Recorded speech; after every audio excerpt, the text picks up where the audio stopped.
Hi, I'm Heather Irvine and welcome to Go Your Own Way, a series of web videos brought to you by Ordnance Survey Ireland to help you make the most of your time in the great outdoors. We're here today in County Wicklow, known as the Garden of Ireland, where we're going to show two novices just how easy it is to use a map and compass.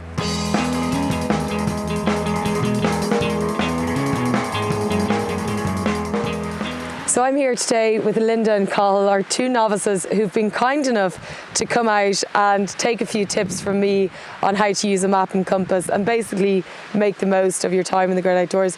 You're super lucky because we've hit some glorious Irish sunshine today, so no complaints, a great day to be out. So one of the most important things you need to consider before you go out is your footwear. It's actually probably the most essential item of kit that you have. So what you need is, if you're going through rough terrain, a pair of flip-flops or ballet pumps or anything like high heels, disaster. You're going to cause yourself a serious injury. So what you want is a good sturdy hiking boot, which both of you guys have got on today, that offers both traction on the bottom for uneven surfaces and a bit of support around the ankle. I'm wearing something slightly different that I wear quite often in nicer weather.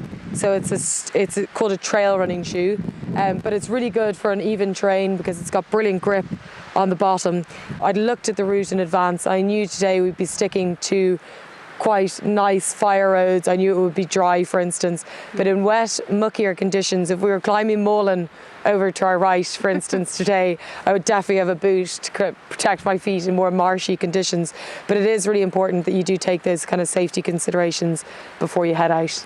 So basically, have you guys used a map and compass before? Is this your first time, or?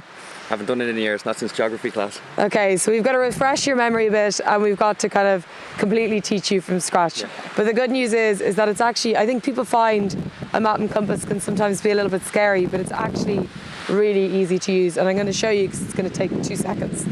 So we started off, we had our coffee this morning just here in Enniskerry. Okay. And then we drove on the road for a little bit just down to this car park here. So you can see everything is detailed on here.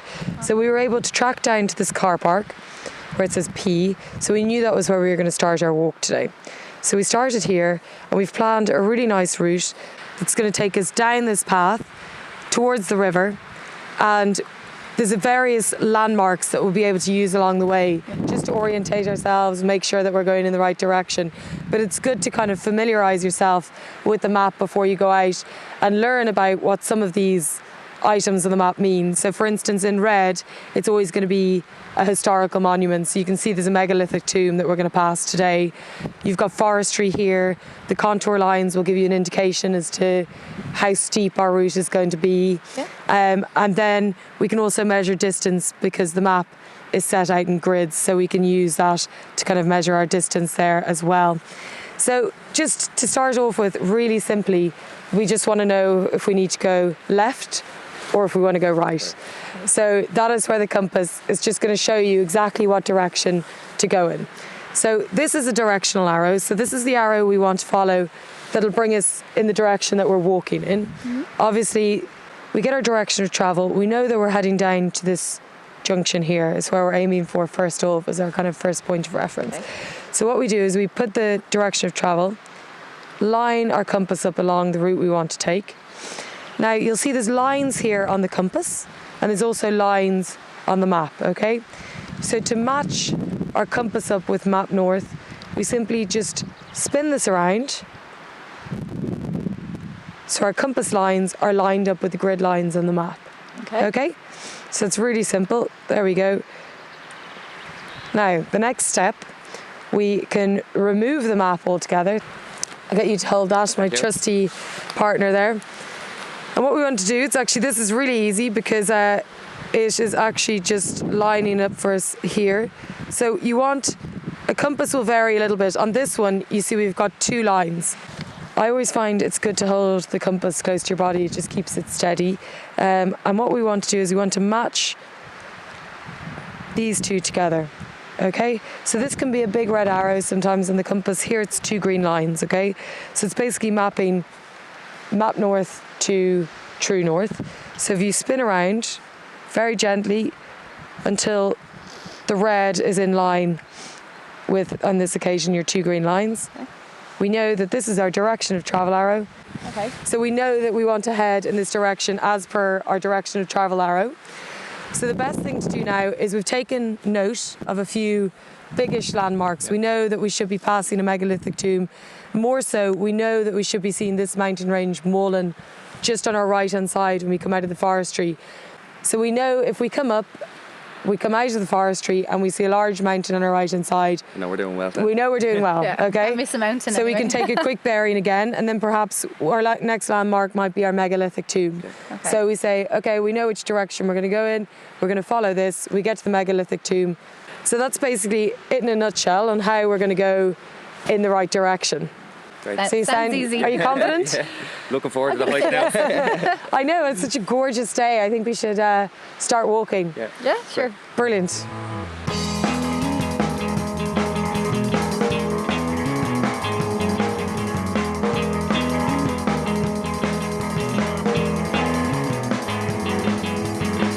Okay guys, so we're just going to pause here for a second and see if we are going in the right direction.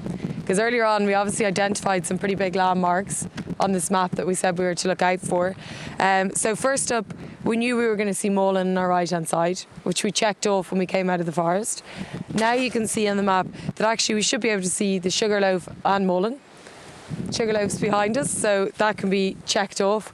We know we're vaguely in the right area now, okay? So we know we're not like off 20 miles in the wrong direction.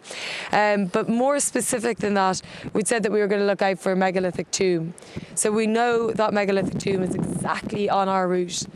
And thankfully, those big rocks in the field behind us would signify that we are in the right place, which is brilliant. So that's where, just to reiterate how important it is to really look at the map, identify those landmarks, because it just gives you confidence as well in where you're going. You know that you're in the right direction, and it's just mini goals you can check off along your way. So also on this map, we've got a grid, which is definitely worth noting, because for starters, if you do get caught out and somebody needs to find you, giving a grid reference gives somebody a very specific area of like a very specific target of where you exactly are, so you can be easily found. One thing to notice when you're reading your grid reference, always take the eastings, the numbers along the top, and then followed by the northings, these numbers down along the side. Then the other good thing about the grid is that each one of these squares is a kilometre squared. So that's brilliant for when, again, a safety element, you need to think about how long you're going to be out for. When you're packing things into your backpack, when you're choosing what gear to wear, choosing what food to bring, you need to know, is it 2 hours or 8 hours? So basically, we can use these to plot our route an estimated distance. It's also good when you're travelling along, if you've identified a landmark and you think it's approximately a kilometre away, well then you'll know roughly how long it's going to take you. As a rough guide, you'll usually walk about 5 kilometres an hour. So that's a good way to gauge it. I mean, if you're climbing up the side of a mountain, I'd say allow maybe a little bit longer. But overall, especially on the kind of terrain we're on today, we're probably taking in about 5 kilometres an hour. So I think we're going to head straight down to the waterfall now. We know we're in the right direction. We can take our bearings again now in a minute, but you're doing pretty well with the map and compass. Great. Yeah.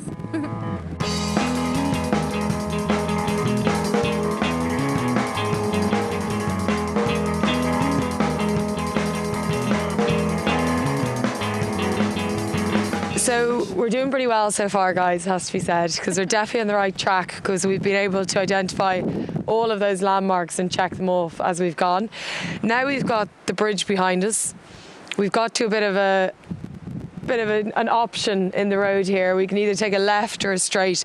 So it is worth just taking check here and looking back at the map just to see whether we're actually heading left or right. If you're anything like me, my own sense of direction would have me up the side of that mountain. So I definitely need to use the map. So basically, we know because the bridge is here, we can see that on the map. So we've come across here, we're at this junction here, and because we planned our route earlier on, we know exactly, really easily and quickly, that the waterfall is down here, so we want to take the left fork in the road. Okay? Great. Yeah. Are we ready? We're only about Let's go. 2k away, so about 20 minutes, okay? Good stuff, we're nearly there.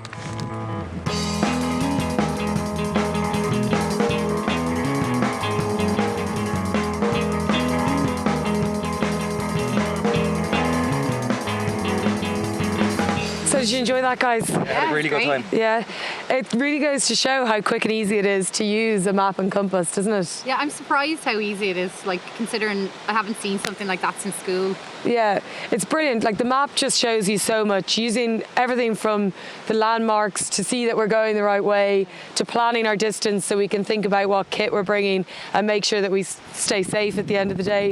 And it's just like the more you use the map and compass, the more you become familiar with it. And next time you'll be climbing mountains all over the place. So guys, that's all we've got time for on this episode of Go Your Own Way. Thanks a million for watching, and we'll see you next time.